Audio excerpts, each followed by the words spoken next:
हिमाचल सरकार ने तारादेवी क्षेत्र को ग्रीन एरिया घोषित किया है। अब इस क्षेत्र में कोई नया निर्माण नहीं होगा। Shri Harihar hospital, Gutkar Mandi. Best doctors, best medical facilities and best care. अच्छी सेहत हमारा वादा। श्री हरिहर हॉस्पिटल। जो निर्माण हुआ है उसको भी सिर्फ उसी तर्ज पर रिपेयर किया जाएगा। यह बात ग्राम एवं नगर नियोजन मंत्री राजेश धर्मानी ने कही। उन्होंने कहा कि कुल्लू और धर्मशाला के कुछ क्षेत्रों में भी ग्रीन एरिया घोषित किया जाएंगे ताकि प्रदेश की ग्रीनरी बनी रहे। टीसीपी क्षेत्र में बनने वाले अवैध भवनों को अब छूट नहीं मिलेगी।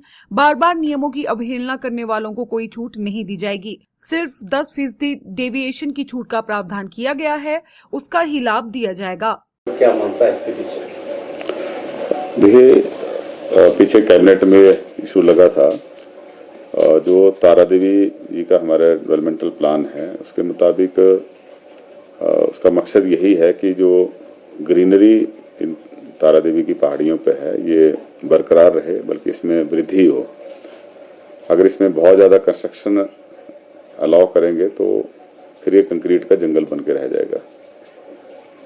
हिमाचल के बाहर से भी पर्यटक जो है यहाँ की जो सुंदरता है, जंगल हैं, यहाँ का पर्यावरण है, उसी का आनंद लेने के लिए आते हैं। बिल्डिंग्स तो इससे बड़े शहरों में हैं, तो इसके लिए जो है मंत्रिमंडल ने सर्वसम्मति से ये निर्णय लिया है। यहाँ पर कोई नई कंस्ट्रक्शन जो है उसके लिए परमिशन नहीं दी जाएगी। सिर्फ जो पुराने घर हैं उनकी रिपेयर के लिए जो है या छोटी मोटी एडिशन करने के लिए उसकी ही परमिशन इसमें है। जो ऑलरेडी हमारे अप्रूव्ड प्लान में है उससे ज़्यादा रिलैक्स करने के लिए उसमें मनाही की है। और इसके अलावा कोई और जगह भी इस तरह से घोषित की है जैसे तारादेवी को किया या प्लान है कोई आगे? हम एक रीजनल प्लान भी बना रहे हैं जिसमें 3 डिस्ट्रिक्ट हमारे जहां सबसे ज़्यादा एक्टिविटीज़ बढ़ रही हैं, उसमें शिमला है, कुल्लू है, कांगड़ा है। और जैसे जैसे पैसे उपलब्ध होंगे उसके आधार पे फिर हम कोशिश कर रहे हैं कि पूरे हिमाचल का एक रीजनल प्लान और फिर डेवलपमेंट प्लान जो है बनाए जाएं। क्योंकि आज हमने अगर समय रहते कदम नहीं उठाए तो भविष्य के लिए फिर डिजास्टर से ज़्यादा नुकसान होने की आशंका रहती है। अभी मनाली में ही देखें, क्योंकि मनाली में ओवर कंजेशन जो है हो गया, वहाँ पार्किंग की समस्या है, वहाँ पे जो बड़े लंबे समय तक जाम लगते हैं। तो ये सभी रहता है जब हमारी समय रहते प्लानिंग नहीं होती है।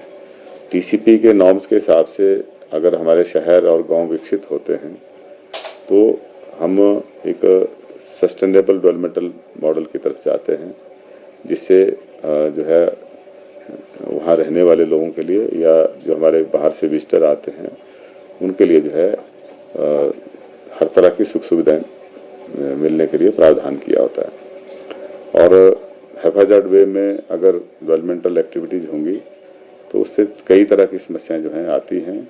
खास करके कोई डिजास्टर अगर आता है, चाहे लैंडस्लाइड का है, चाहे भूकंप आने की संभावना रहती है, इवन कोई फायर इंसिडेंट हो जाए, वहाँ फायर टेंडर ना जा पाए, एम्बुलेंस वहाँ पे ना पहुँच पाए, तो ये कई तरह की समस्याएं जो हैं वो अनप्लान्ड डेवलपमेंट की वजह से होती हैं। और बारिशों में भी देखने को मिला है कि जहाँ बारिश के पानी की निकासी सही नहीं होती वहाँ पर नुकसान ज़्यादा होता है। तो ये तमाम बातें जो हैं, चाहे वो एनवायरमेंटल प्लानिंग की बात है, चाहे ट्रांसपोर्ट प्लानिंग की बात है, चाहे हमारे ओवरऑल जो कहाँ पे हाउसिंग कॉलोनीज बनी हैं, कहाँ पे कमर्शियल इस्टेब्लिशमेंट्स बनी हैं, ये सभी पहलू जो हैं वो टीसीपी का जो हमारा डेवलपमेंटल प्लान है उसमें रखे जाते हैं। हमें ग्रीन पैचेज भी चाहिए, तो इसीलिए जो है कुछ जगहों को जो है वो नो कंस्ट्रक्शन जोन जो है डिक्लेयर किया जाता है। तो ये सब कुछ इसीलिए है ताकि पर्यावरण पे कम से कम नुकसान करते हुए हम अपनी ज़रूरतों को पूरी करते रहें और एक इस तरीके से हम डेवलपमेंटल एक्टिविटीज़ को आगे बढ़ाएं ताकि भविष्य की पीढ़ियों के लिए भी जो है वो एक पर्यावरण हिमाचल का जैसे हमें वर्तमान में है इससे भी बेहतर पर्यावरण जो है मिले। टीसीपी पास नहीं हुआ है तो कोई ऐसी पॉलिसी लाएगी सरकार उनको राहत देने के लिए?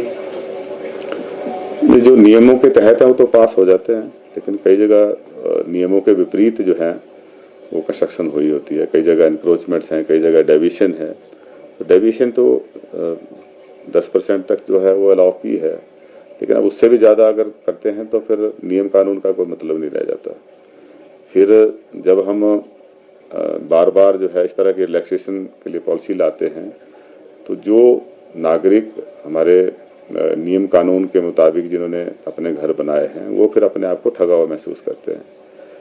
तो लॉ अबाइडिंग सिटीजन की भावनाएं आहत ना हो, इसके लिए जो है मैं नहीं समझता कि इस तरह की पॉलिसी जो है बड़े स्केल पे लाने की ज़रूरत है। हाँ, कभी कभार जैसे शिमला में भी पीछे हमने पार्किंग के लिए बेसमेंट में जो है पार्किंग फैसिलिटीज़ क्रिएट करने के लिए जो है उसके बारे में सोच विचार किया है, लेकिन इसको ब्लैंकेट अप्रूवल देना मैं समझता नहीं कि वो ठीक है। फेसबुक पर पोल स्टार हिमाचल का पेज लाइक करें और यूट्यूब पर हमारा चैनल सब्सक्राइब करना ना भूलें।